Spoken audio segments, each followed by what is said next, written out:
You guys see that right there? That's what did it. We need more weapons on the war wagon. Told you, it's going decision. Throughout all Rashad Evans' one-sided commentating that I had to listen to, uh, Rampage did it a little different than what I thought. Thought it was going to be somewhat split because of incompatible judges, but it was unanimous. We finally got a real decision in there, a unanimous decision. Rashad's scared. Rashad's scared. Talk a lot of crap for having bitch tits, if you ask me. And he's gonna be going in that octagon whenever it is, UFC 100, 101, whatever it is, and he's gonna tweak his nipples a little bit to get them hard, and then he's gonna walk in there and get knocked out. The WarWagon hit a couple speed bumps in that fight. Jardine is a tough man.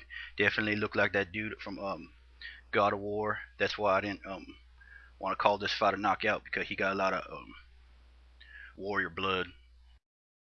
Frame Maynard, unanimous decision. I saw it coming.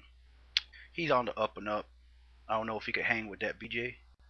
But I think him and that Florin will be a great fight. Definitely be a great fight. Really nice to see him come out with some Tupac. Get the UFC going strong. You know, I like Wanderlei, but Wanderlei comes out with that disco music, and it just hurts my ears.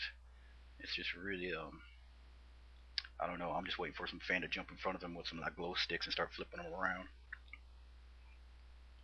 There was a different Matt Hamill. From what I hear, they're gonna be making a movie about him.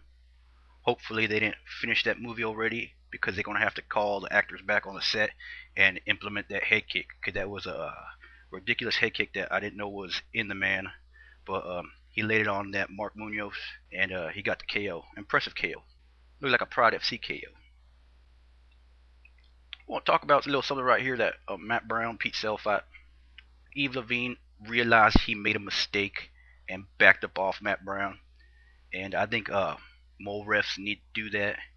But as he doing that, you got Joe Rogan talking shit the whole time, and I don't know how many people have complained about early stoppages, and if Eve Levine would have went through with that stoppage, that would have been another person complaining about early stoppage.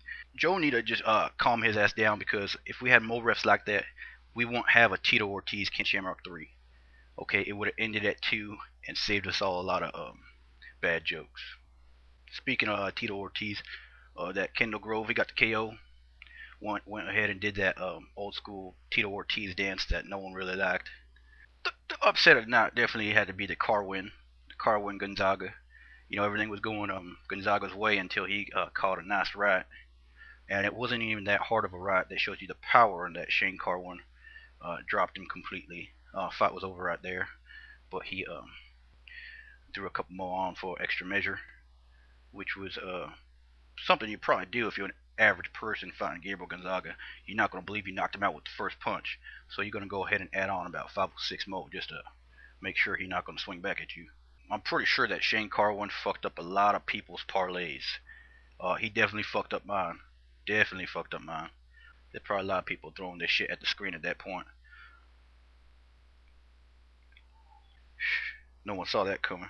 I'm telling you, if I see a Shane Carwin would kill Fedor thread somewhere on the internet, it seems like every time a heavyweight won a fight, there's always fill in the blank slash will beat Fedor thread somewhere on the internet, and that needs to stop. That needs to stop. Maybe I'll call PETA and give them something new to work on, because I got those bitches' numbers. I started to learn, like, if I treat them like regular women instead of demon women, I can flirt with them and kind of like have my way with them a little bit. Most of them are married, but I think I'm gonna go to that tactic, flirt with them and see if I can work them in my favor. Down, I got your sale. I'll use it. That's right. The WarWagon trucking along. Hit a couple speed bumps, like I said. It was really tormenting to hear Rashad Evans talking about his friend the whole time. You know, it's probably that estrogen building up. You know, because it seems like you got a lot of that. What little boobies you got. But you know, as long as he bring the testosterone when he fights Rampage, then I'll make for a good fight. Hey Rashad, don't bring the estrogen for Rampage. You're gonna need to bring the testosterone, okay? And even then, I say 3-1 Rampage. One more time, Harold. Thanks, man, Harold. I think this did it. And I've been talking to a couple of my friends. They want to send me swords, but from from my experience, you can't send swords through the mail unless they for like decorative purposes. But I don't even tell them anymore. You know, I send some fucking swords that are sharp as fuck over the mail. I tell them it's a nightstand. No, but they don't know. So if you want to send me a sword, go ahead. Or I mean, if you want to send me a sword, um, I can't advise you to, but that's for legal purposes.